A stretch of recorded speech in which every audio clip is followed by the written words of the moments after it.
Okay, we're going to have a look at the compost tumbler I've made. This is my first attempt at making a compost tumbler. I've based this off the designs of various people on YouTube and all over the net. This is your standard sit it on its side and roll it sort of type. I don't know if there's a proper name for that, but it's made out of a 55-gallon drum that I believe had soap in it at some point, or possibly fruit juice.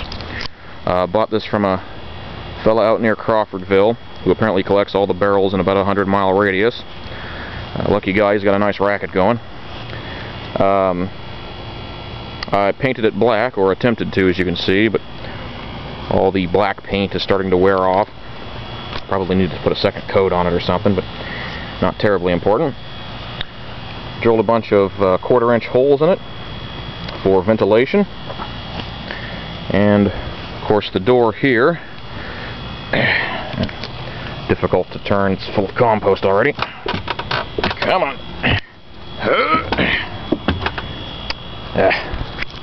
As you can see, it's not perfect. The door I constructed, of course, out of the section I'd cut out of it, and a couple of slats from a window blind to keep it from falling in.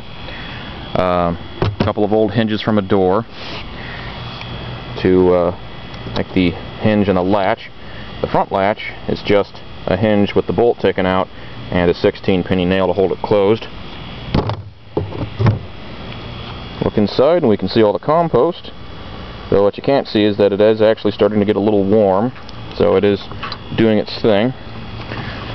Inside of the barrel I put a couple of pieces of wood at the top so that when I turn it, it makes sure that the compost actually tumbles rather than just sliding around. And stuff in the middle is gripped by these bolts on the inside that hold the door on for that same purpose. I've also cut some ventilation holes, oxygen exchange I suppose, and you can just barely feel a little bit of heat exchange going on when you hold your hand near there. These are old computer fan, I don't know, brackets? I guess they're brackets. The base I made out of the remnants of a bunk bed, I think it was, that I found on the side of the road.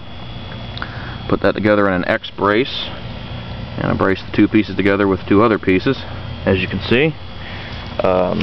The wheels that the whole unit sits on came from an old electric mower that I don't believe has ever worked. I attached those using bolts that I had with some threaded rod that I had left over from another project making a wireless antenna that I don't do a damn thing with.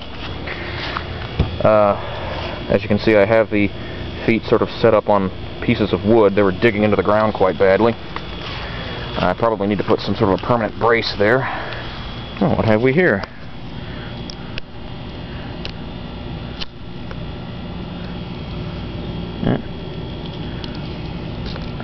A little bug has left his skin behind for me.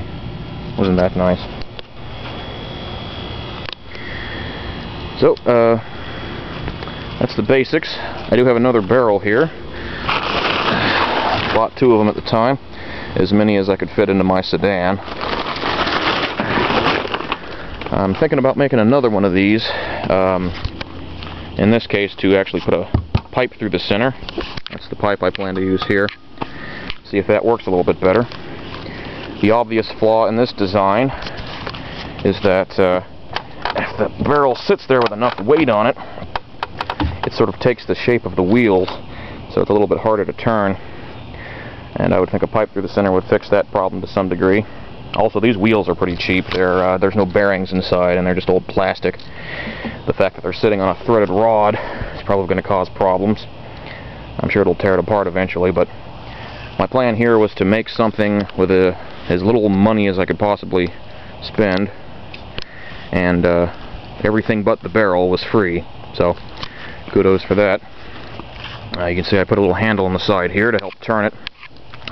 I just put screws in through the back to hold it in place. Seems pretty sturdy. It's good, strong, thick plastic.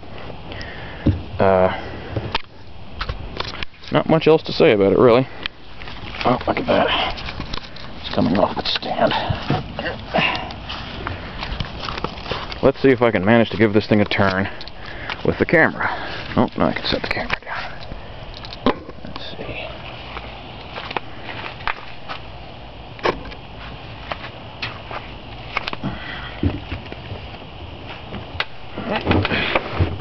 Not the easiest thing in the world to turn. See where it's warping there.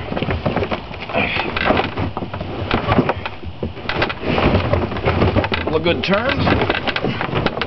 Whoa! Definitely needs some work. Whew!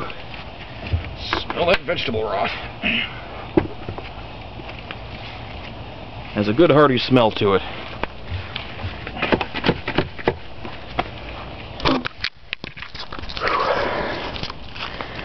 Does seem to be doing its job. It's keeping warm.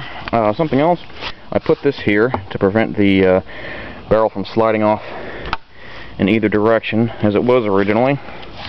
The lip here keeps it from sliding in the other direction. Now, I'm continuing to add to it some kitchen scraps. Put a little bit of burnt wood in there, ashes and such, pine straw, and we'll see how it goes. That's it.